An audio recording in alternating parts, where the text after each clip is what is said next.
ಈ ದಿನದ ಎರಡನೇ ಕೊಟ್ಟಿಗೆ ವೇದಿಕೆ ಪರವಾಗಿ ಮತ್ತೊಮ್ಮೆ ನಾನು ತಮ್ಮೆಲ್ಲರನ್ನು ಪ್ರೀತಿಯಿಂದ ಸ್ವಾಗತಿಸ್ತೇನೆ. ಸಂಘಟಕರು ನನಗೆ ಸಮಕಾಲೀನ ಸಾಮಾಜಿಕ ಹೊಣೆಗಾರಿಕೆಯ ಬಿಕ್ಕಟ್ಟುಗಳು ಅನ್ನೋ ವಿಷಯವನ್ನು ಕೊಟ್ಟಿದ್ದಾರೆ. ಅದನ್ನು ಕುರಿತು ನಾನು ನಿಮ್ಮೊಂದಿಗೆ ಕೆಲವು ವಿಚಾರಗಳನ್ನು ಹಂಚಿಕೊಳ್ಳುತ್ತೇನೆ. ಅದಕ್ಕಿಂತ ಮೊದಲು ನಾನು ಬಹಳ ಮುಖ್ಯವಾಗಿ ಹೇಳಬೇಕಾಗಿರ್ತಕ್ಕಂಥ ಒಂದು ಮಾತಿದೆ.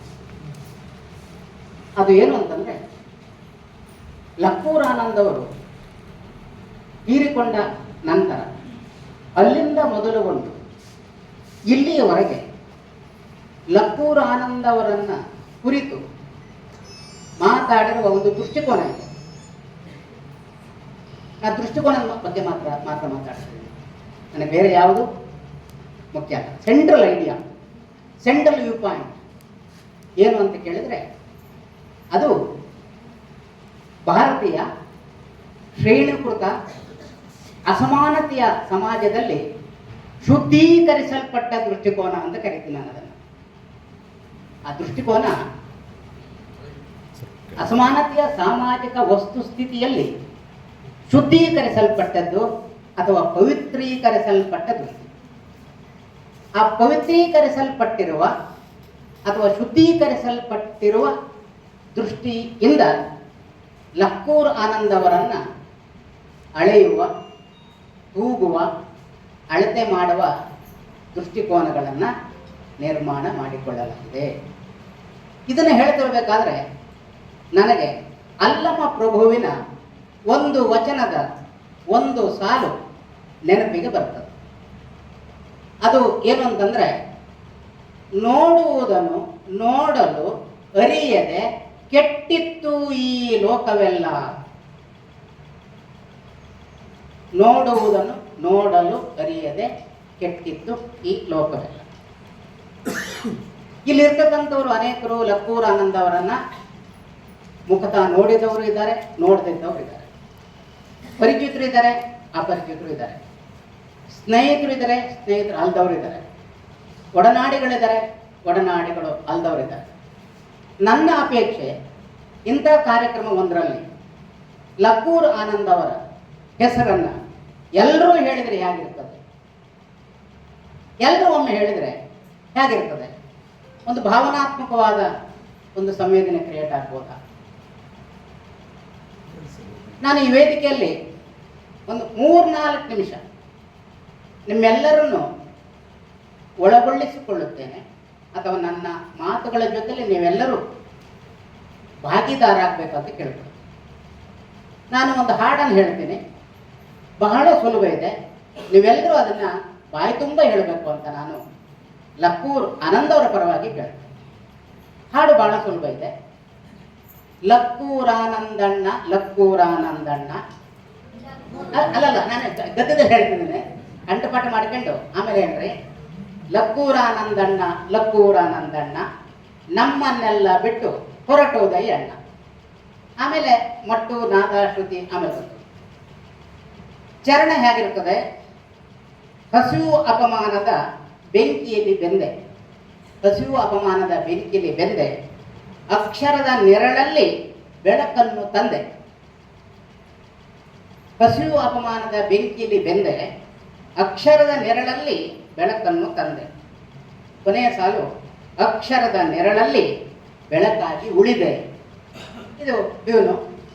ಆ ಟ್ಯೂನನ್ನು ನಾನು ಇದಕ್ಕೆ ಟ್ಯೂನ್ ಮಾಡಬೇಕಾದ್ರೆ, ನಾನು ಹಾಡು ಬರಿಬೇಕಾದ್ರೆ ಮೊದಲೇ ಟ್ಯೂನ್ ಇರ್ತದೆ, ಇದು ಕವಿತೆ ಅಲ್ಲ. ಅಂದರೆ ಟ್ಯೂನು ಆದಮೇಲೆ ಹಾಡು ರಚನೆ ಆ ಥರದ್ದು. ಕವಿತೆ ರಚನೆಗೆ ಟ್ಯೂನ್ ಬೇಕಾಗಿಲ್ಲ, ಹಾಡು ರಚನೆಗೆ ಟ್ಯೂನ್ ಬೇಕಾಗುತ್ತೆ. ಇವು ಟ್ಯೂನನ್ನು ನಾನು ನಮ್ಮ ಸೋದರ ನಾಡು, ಸೋದರ ಭಾಷೆ ಆಗಿರ್ತಕ್ಕಂತಹ ತೆಲುಗಿನ ಒಂದು ಹಾಡಿನಿಂದ ನಾನು ಪ್ರೇರಿತನಾಗಿ ಆ ಟ್ಯೂನನ್ನು ತಗೊಂಡಿದ್ದೀನಿ. ನಾನು 2 ಸಾಲನ್ನು ಹೇಳ್ತೀನಿ, ನೀವು ಅದರ ನೆನಪಿದ್ದರೆ ರಿಪೀಟ್ ಮಾಡಿರಿ. ಲಕ್ಕೂರಾನಂದಣ್ಣ ಲಕ್ಕೂರಾನಂದಣ್ಣ ಲಕ್ಕೂರಾನಂದಣ್ಣ ಲಕ್ಕೂರಾನಂದಣ್ಣ ನಮ್ಮನ್ನೆಲ್ಲ ಬಿಟ್ಟು ಹೊರಟೋದೆಯಣ್ಣ ಲಕ್ಕೂರಾನಂದಣ್ಣ ಲಕ್ಕೂರಾನಂದಣ್ಣ ಲಕ್ಕೂರಾನಂದಣ್ಣ. ಹೇಳ್ಬೇಕು, ಲಕ್ಕೂರಾನಂದಣ್ಣ ಲಕ್ಕೂರಾನಂದಣ್ಣ. ನಮ್ಮನ್ನೆಲ್ಲ ಬಿಟ್ಟು ಹೊರಟೋದೆಯಣ್ಣ ಲಕ್ಕೂರಾನಂದಣ್ಣ. ನಮ್ಮನ್ನೆಲ್ಲ ಬಿಟ್ಟು ಹೊರಟೋದೆಯಣ್ಣ ಲಕ್ಕೂರಾನಂದಣ್ಣ. ಹಸಿವು ಅಪಮಾನದ ಬೆಂಕಿಲಿ ಬೆಂದೆ, ಹಸಿವು ಅಪಮಾನದ ಬೆಂಕಿಲಿ ಬೆಂದೆ, ಅಕ್ಷರದ ನೆರಳಲ್ಲಿ ಬೆಳಕನ್ನು ತಂದೆ ಲಕ್ಕೂರಾನಂದಣ್ಣ ಲಕ್ಕೂರಾನಂದಣ್ಣ ಲಕ್ಕೂರಾನಂದಣ್ಣ. ನಮ್ಮನ್ನೆಲ್ಲ ಬಿಟ್ಟು ಹೊರಟೋದೆಯಣ್ಣ ಲಕ್ಕೂರಾನಂದಣ್ಣ. ನಮ್ಮನ್ನೆಲ್ಲ ಬಿಟ್ಟು ಹೊರಟೋದೆಯಣ್ಣ ಲಕ್ಕೂರಾನಂದಣ್ಣ. ಅಕ್ಷರದ ನೆರಳಲ್ಲಿ ಬೆಳಕಾಗಿ ಉಳಿದೆ ಲಕ್ಕೂರಾನಂದಣ್ಣ. ಅಕ್ಷರದ ಬೆಳಕಲ್ಲಿ ಉಳಿದೆ ಲಕ್ಕೂರಾನಂದಣ್ಣ. ಅಕ್ಷರದ ನೆರಳಲ್ಲಿ ಬೆಳಕಾಗಿ ಉಳಿದೆ ಲಕ್ಕೂರಾನಂದಣ್ಣ. ಸಾಕು. ನನ್ನ ಒಬ್ಬನ ಧ್ವನಿಗೆ ನಿಮ್ದು ಎಲ್ಲರದ್ದು ಒಟ್ಟಿಗೆ ಕೂಡಿಸಿದ್ರೆ ಈ ಕಿಟಕಿಗೆಲ್ಲ ಅಲ್ಲಾಡ್ಬೇಕಾಗಿತ್ತು. ಲಕ್ಕೂರಾನಂದಣ್ಣ ಅವರಿಗೆ ಇಂಥ ಕಾರ್ಯಕ್ರಮ ಮಾಡ್ಬೇಕಾದ್ರೆ ಸ್ವಲ್ಪ ವಯಸ್ಸು ಬೇಕಾಗ್ತದೆ. ಇರಲಿ ಸ್ನೇಹಿತರೆ, ಈಗ ಸಮಕಾಲೀನ ಸಾಮಾಜಿಕ ಬಿಕ್ಕಟ್ಟು ಅಂತ ಕೊಟ್ಟಿದ್ದಾರಲ್ಲ, ನನಗೆ ಸಮಕಾಲೀನ ಅನ್ನೋದು ಕಾಲವನ್ನು ಸೂಚಿಸ್ತದೆ. ಅದ್ರ ಬಗ್ಗೆ ಪೂರ್ಣ ಪ್ರಮಾಣದಲ್ಲಿ ನನಗೆ ತಾತ್ವಿಕವಾಗಿ ಸಹಮತ ಇಲ್ಲ. ಸಮಕಾಲೀನ, ಭವಿಷ್ಯತ್ಕಾಲೀನ, ಚರಿತ್ರಕಾಲೀನ ಹಾಗಲ್ಲ. ಈ ಸಾಮಾಜಿಕ ಹೊಣೆಗಾರಿಕೆ ಅನ್ನೋದು ಭಾರತೀಯ ಅಸಮಾನತೆಯ ಸಾಮಾಜಿಕ ರಚನೆ ಒಳಗಡೆ ಯಾರ ಹಿತಾಸಕ್ತಿಗೆ ಸಂಬಂಧಪಟ್ಟಿದ್ದು ಅನ್ನೋದು ಮುಖ್ಯವಾದ ಪ್ರಶ್ನೆ. ಯಾವ ಕಾಲಕ್ಕೆ ಸಂಬಂಧಪಟ್ಟಿದ್ದಂತಲ್ಲ, ಯಾರ ಸಾಮಾಜಿಕ ಹೊಣೆಗಾರಿಕೆಗೆ ಸಂಬಂಧಪಟ್ಟಿದ್ದು. ಮೇಲ್ಜಾತಿಯವರ ಹೊಣೆಗಾರಿಕೆನ, ಕೆಳಜಾತಿಯವರ ಹೊಣೆಗಾರಿಕೆನ, ಆಳುವ ವರ್ಗದ ಹೊಣೆಗಾರಿಕೆಯನ್ನ, ಜನತೆಯ ಹೊಣೆಗಾರಿಕೆಯನ್ನು, ಶೋಷಣೆ ಮಾಡುವವರ ಹೊಣೆಗಾರಿಕೆಯನ್ನ ಅಥವಾ ಶೋಷಿತರ ಹೊಣೆಗಾರಿಕೆ ಯಾರದು? ಮತ್ತು ನನಗನ್ಸೋದು ಇಲ್ಲಿ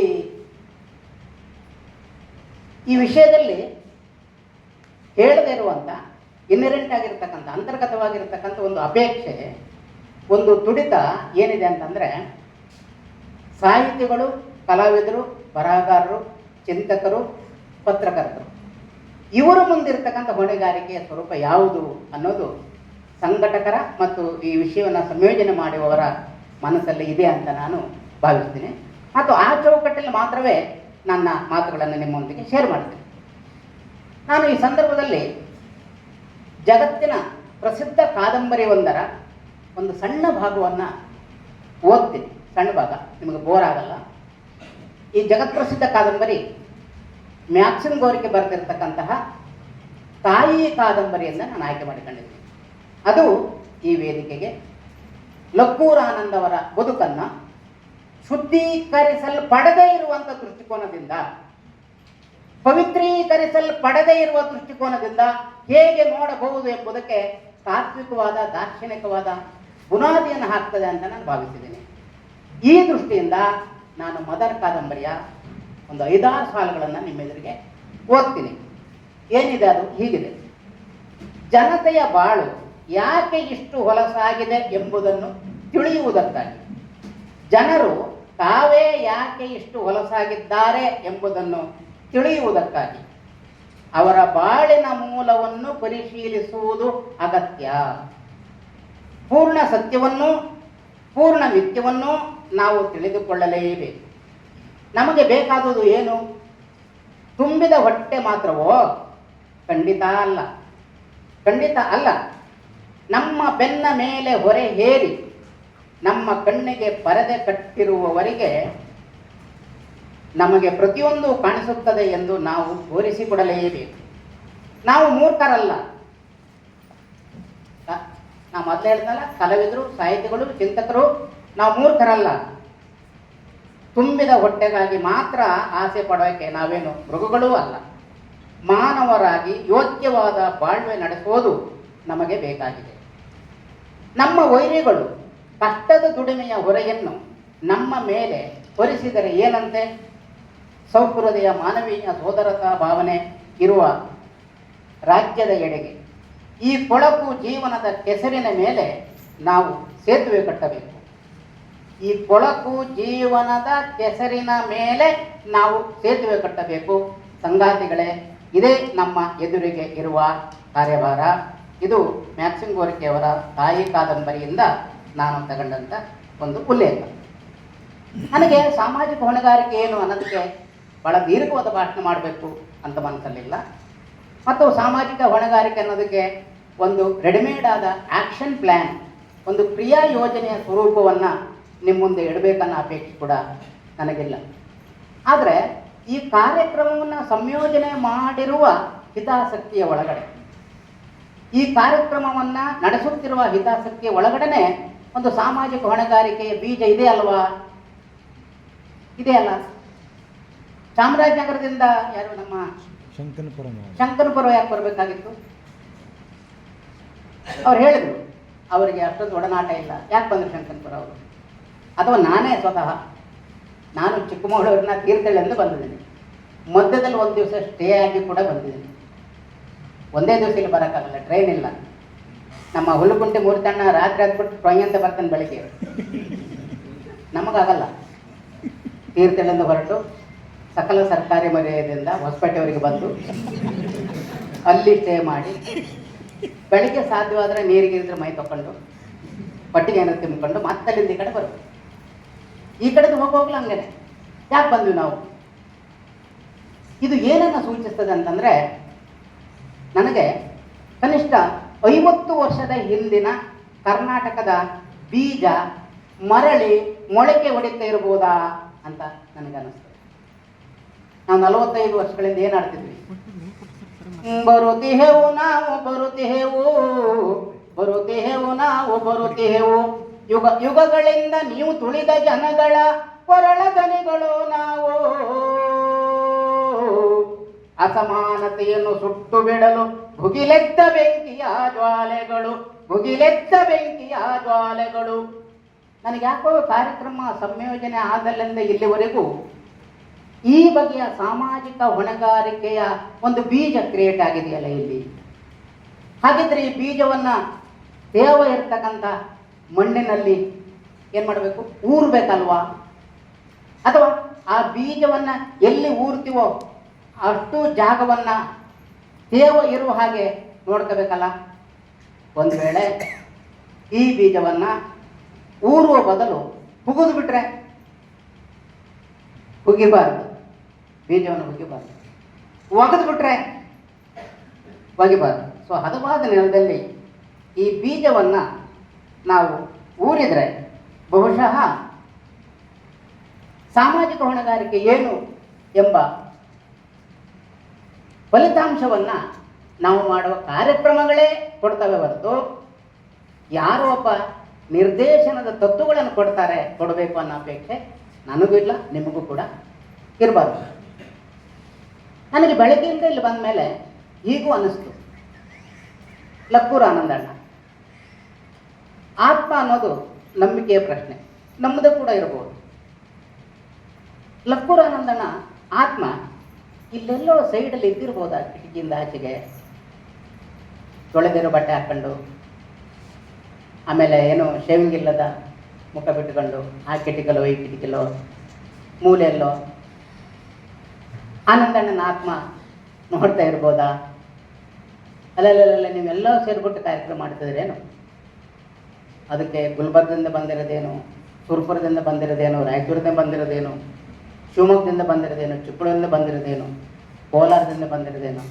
ನಾನು ಇದ್ದಾಗಿಂತ ಒಂದು ಕಾರ್ಯಕ್ರಮ ಮಾಡ್ಬೋದಿತ್ತಲ್ರಿ. ಆನಂದಣ್ಣನ ಆತ್ಮ ಹಂಗೆ ಯೋಚನೆ ಮಾಡ್ತಿರ್ಬೋದು ಎಲ್ಲ ಎತ್ಕೊಂಡು, ಈಗ ಮಾಡ್ತಿರಲ್ಲ ಹೋಗಿ ಮತ್ತು ಹಿಂಗೆ ಯೋಚನೆ ಮಾಡ್ತಿರ್ಬೋದಾ ಆನಂದಣ್ಣನ ಆತ್ಮ? ನೀವು ಸಾಕಷ್ಟು ಬುದ್ಧಿ ಹೇಳಿದ್ರಿ, ನಾನೇ ಕೇಳಲಿಲ್ಲ. ಸುಮಾರು ಜನ ಸಾವಧಾನದಾಗ ಹೇಳಿದ್ರಿ, ಸಮಾಧಾನದಾಗ ಹೇಳಿದ್ರಿ, ಬೈದು ಹೇಳಿದ್ರಿ, ಹೊರಟಾಗಿ ಹೇಳಿದ್ರಿ. ನಾನು ಕೇಳಿಸ್ಕೊಳ್ಳಿಲ್ಲ ಮಾತ್ರ ಅಲ್ಲ, ನಾನು ಪಾಲನೆಯೂ ಮಾಡಲಿಲ್ಲ. ಒಂದು ವೇಳೆ ನೀವು ಹೇಳಿದ್ದ ನಾನು ಕೇಳಿಸ್ಕೊಂಡಿದ್ರೆ, ನೀವು ಹೇಳಿದ್ದನ್ನು ಪಾಲನೆ ಮಾಡಿದರೆ ನಿಮ್ಮ ಜೊತೆಯಲ್ಲಿ ನಾನು ಕೂರ್ತಿದ್ದೇನು. ಬಟ್ ಈಗ ದೈಹಿಕವಾಗಿಲ್ವಲ್ಲ ಅಂತ ಆತ್ಮ ಆಲೋಚನೆ ಮಾಡ್ತಿರ್ಬೋದಾ? ನಾನು ಮುಂದುವರೆದು ಮತ್ತು ಅನ್ನಿಸ್ತದೆ, ನೀವು ಹೇಳಿದ ಮಾತು ನಾನು ಪಾಲಿಸುವಂತೆ ಇರಲಿಲ್ಲ. ನೀವು ಹೇಳಿದ ಮಾತು ನಾನು ಆಲಿಸಿಕೊಳ್ಳುವಂತೆ ಇರಲಿಲ್ಲ. ಅಯ್ಯೋ, ನನ್ನ ಪರಿಸ್ಥಿತಿಯೇ ಪೂರ್ತಿ ನಿಮ್ಗೆ ಗೊತ್ತಿಲ್ಲ. ನನ್ನ ಪರಿಸ್ಥಿತಿನ ಹೊರಗಡೆಯಿಂದ ನೋಡಿ ನೀವು ಹೇಳಿದ್ದು. ನನ್ನ ಒಳಗೆ ನಿಮಗೇನು ಗೊತ್ತರಪ್ಪ? ನನ್ನ ಒಳಗೆ ನಿಮ್ಗೆ ಗೊತ್ತಿದ್ದಿದ್ರೆ ನನ್ನನ್ನು ನೀವು ಉಳಿಸ್ಕೊಳ್ತಿದ್ರಿ, ಖಂಡಿತ ಉಳಿಸ್ಕೊಳ್ತಿದ್ರಿ. ನನ್ನನ್ನು ಮಾತ್ರ ಅಲ್ಲ, ಈ ನಾಡಿನ 100 ಜನರನ್ನು ಉಳಿಸ್ಕೊಳ್ತಿದ್ರಿ. ನನ್ನ ಒಳಗನ್ನು ನೋಡಲಿಲ್ಲ ಅಂತ ಕಾಣಿಸ್ತದೆ. ಹಾಗಾಗಿ ನಾನು ಬದುಕಿದ್ದಾಗ ನಾನು ನೀವು ಮಾತಾಡಿದ ನಿಜ, ನಾನು ನೀವು ಸಂವಾದ ಮಾಡಿದ್ದು ನಿಜ. ಆದರೆ ಸಂವಾದ ಸಂವಹನಗೊಳ್ಳಲಿಲ್ಲ ಇಬ್ಬರಿಗೂ. ನೀವು ನನಗೆ ಬುದ್ಧಿ ಹೇಳಿದ್ವಿ ಅಂತ ಖುಷಿಪಟ್ರಿ, ಆನಂದಣ್ಣ ಕೇಳ್ತಾನೆ ಬದಲಾಗ್ತಾನೆ ಅಂತ ನೀವು ಖುಷಿಪಟ್ರಿ. ಆದರೆ ನಿಮ್ಗೆ ಬಿಟ್ಟು ನಿಮಗೆ, ನನ್ನ ಪರಿಸ್ಥಿತಿ ನಮಗೆ ಇರಲಿ. ಈ ಸಾಮಾಜಿಕ ಹೊಣೆಗಾರಿಕೆ ಅನ್ನೋದಕ್ಕೆ ಒಂದು ದೀರ್ಘವಾದ ಪರಂಪರೆ ಇದೆ. ಭಾರತದಲ್ಲಿ ಬ್ರಿಟಿಷರ ವಿರುದ್ಧ ಹೋರಾಟ ಮಾಡುವಾಗ ಆವಾಗಿನ ಸಾಮಾಜಿಕ ಹೊಣೆಗಾರಿಕೆ ಇದೇ ರೀತಿಯಲ್ಲಿ ದೇಶದ ಸ್ಥಿತಿಯನ್ನು ಹೊರಗಿನಿಂದ ನೋಡಿದ್ದು. ಇದನ್ನು ಬಹಳ ಸೂಕ್ಷ್ಮವಾಗಿ ಗಾಂಧಿಯನ್ ಮಾಡೆಲ್ ಅಂತ ಕರೀತೀವಿ. ಅದೇ ಸಂದರ್ಭದಲ್ಲಿ ಅಂಬೇಡ್ಕರ್ ಮಾದರಿ ಇತ್ತು, ಅದು ಭಾರತವನ್ನು ಒಳಗಿಂದ ನೋಡಿತು. ಅಧಿಕಾರ ಹಸ್ತಾಂತರದ ನಂತರ 1947 ನಂತರ ಸಾಮಾಜಿಕ ಹೊಣೆಗಾರಿಕೆ ವಿಶಾಲವಾಗಿದ್ದು ಸೂಕ್ಷ್ಮ ಆಯಿತು. ಜಾತಿ ಅಸಮಾನತೆಯ ಪ್ರಶ್ನೆಗಳು, ವರ್ಗ ಅಸಮಾನತೆಯ ಪ್ರಶ್ನೆಗಳು ಮುಂಚೂಣಿ ಬಂತು. ಅದಕ್ಕಾಗೇನೆ 70ರ ದಶಕದಲ್ಲಿ ವಿರೋಚಿತವಾದ ಧೀರೋದಾತ್ತವಾದ ಹೋರಾಟಗಳು ನಡೆದಿತ್ತು. 60ರ ದಶಕದಲ್ಲೂ ಕೂಡ ನಡೆದಿತ್ತು. ಇವೆಲ್ಲವೂ ಕೂಡ ದಮನಿತರ, ಶೋಷಿತರ, ಅಪಮಾನಿತರ ಸಾಮಾಜಿಕ ಹೊಣೆಗಾರಿಕೆಯಿಂದ ಸೃಷ್ಟಿಯಾದಂಥವು, ಅಲ್ಲಿಂದ ನಿರ್ಮಾಣ ಆದಂಥವು. ಇನ್ನು ಇತ್ತೀಚಿನ ಸಾಮಾಜಿಕ ಹೊಣೆಗಾರಿಕೆಯ ಸ್ವರೂಪ ಇನ್ನೂ ಸೂಕ್ಷ್ಮ ಇದೆ.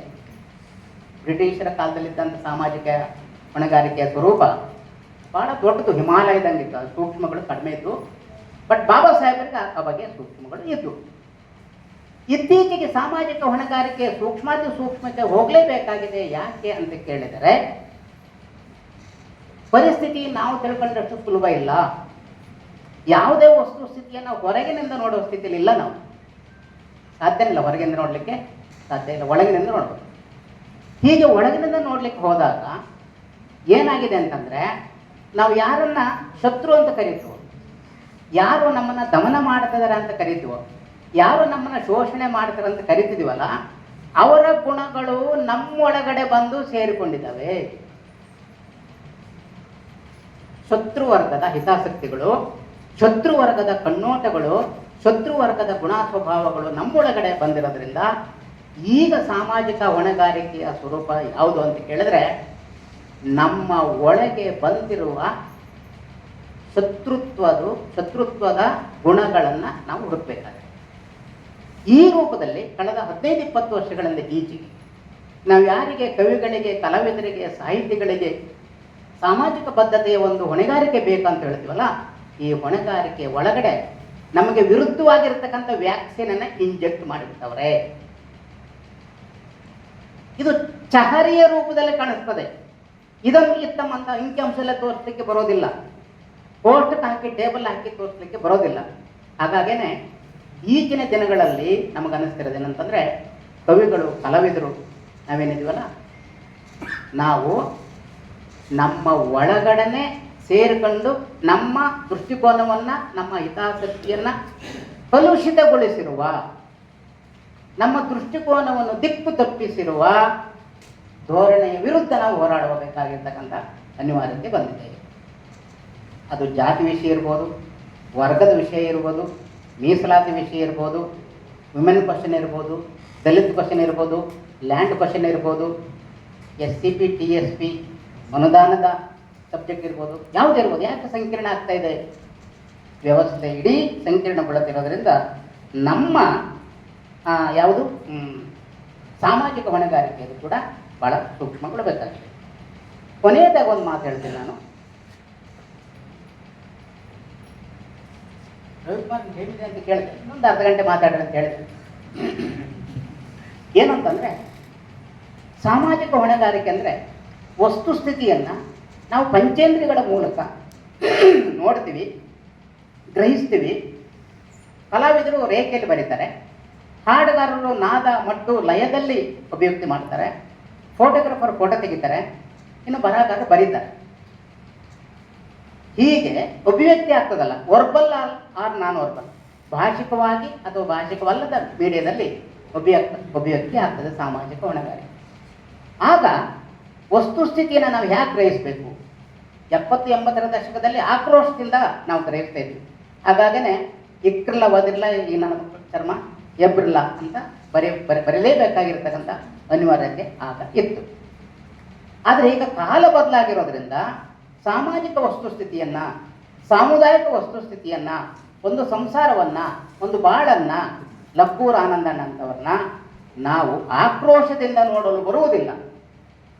ಆಕ್ರೋಶದಿಂದ ನೋಡಿ ನಾವು ಏನಾದರೂ ಅಭಿವ್ಯಕ್ತಿ ಮಾಡಿದರೆ ಅದು ಹೇಳ್ತಾರಲ್ಲ, ಕುಂಬಾರನಿಗೆ ವರ್ಷ, ದೊಣ್ಣೆಗೆ 1 ನಿಮಿಷ ಅಂತ ಆಗ್ತದೆ. ಇದು ಬೇಡ ಅಂತ ಕಾಣ್ತದೆ. ಹಾಗಿದ್ರೆ ಇಡೀ ಬದಲಾಗುತ್ತಿರುವ ಸಾಮಾಜಿಕ, ಸಾಂಸ್ಕೃತಿಕ, ಸಾಂಸಾರಿಕ ಬದುಕನ್ನು ವಿಷಾದದಿಂದ ನೋಡಬೇಕಾಗ್ತದೆ, ಮಹಾನ್ ವಿಷಾದದಿಂದ ನೋಡಬೇಕಾಗ್ತದೆ. ಇನ್ನು ಕೆಲವರು ಪಶ್ಚಾತ್ತಾಪದಿಂದ ನೋಡಬೇಕಾಗ್ತದೆ.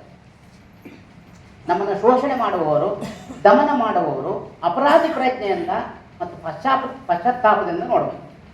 ಆದರೆ ದಮನಿತ ನೆಲೆಯವರು, ಅಪಮಾನಿತ ನೆಲೆಯವರು, ಶೋಷಿತ ನೆಲೆಯವರು ಮಹಾನ್ ವಿಷಾದದ ನೆಲೆಯಿಂದ ನೋಡಬೇಕಾಗ್ತದೆ.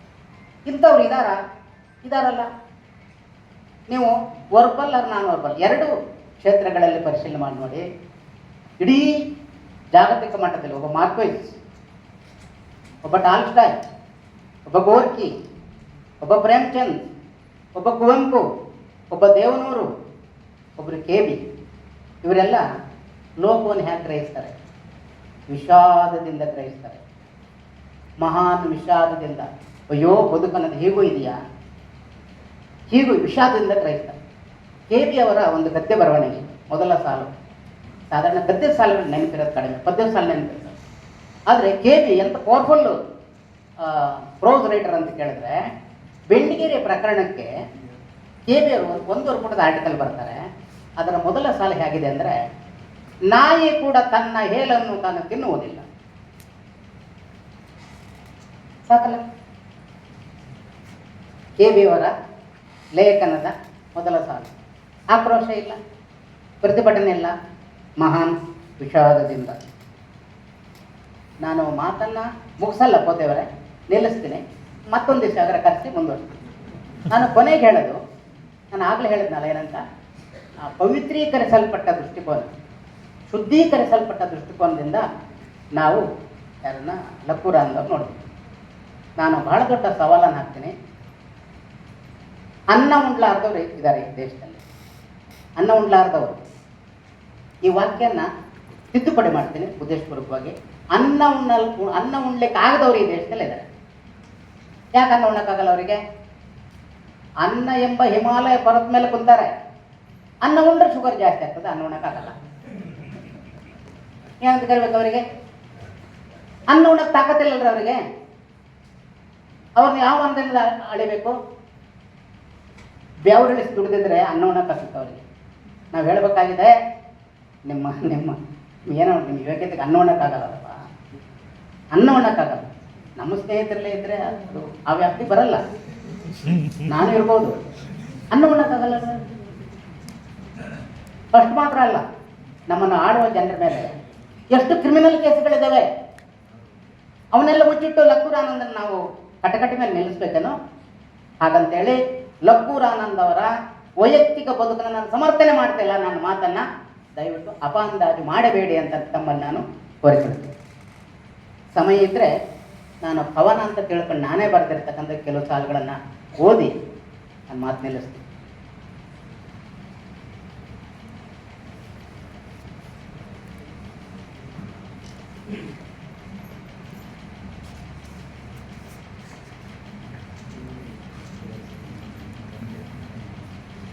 ಇದು ಲಕ್ಕೂರು ಆನಂದ್ ತೀರ್ಕೊಂಡಾಗೆ ನಾನು ಫೇಸ್ಬುಕ್ಕಲ್ಲಿ ಬರೆದಿದ್ದೆ. ಮತ್ತು ಇವತ್ತು ಆ ಇನ್ವಿಟೇಷನ್ ಜೊತೆಗೆ ಏನು ನಾನು FB ಅಲ್ಲಿ ಹಾಕಿದ್ದೀನಿ. ನಾನು ಬರೆದಿರೋ ಸಾಲುಗಳು ಹೀಗಿದ್ದಾವೆ. ಇದನ್ನು ನಾನು ಮಾತ್ರ ಕವಿತೆ ಅಂದ್ಕೊಂಡಿದ್ದೀನಿ, ನೀವೇನು ಬೇಕಾದ್ರೆ ಅಂದ್ಕೋಬೋದು. ಆದರೆ ಓದೋ ಮಾತ್ರ ಕವಿತೆ ಓದಿದ ರೀತಿಯಲ್ಲಿ ಓದಿ. ಇದೊಂಥರ ಎಲ್ಲ ಕಲವರಿ ಮಾಡ್ತೀವಿ.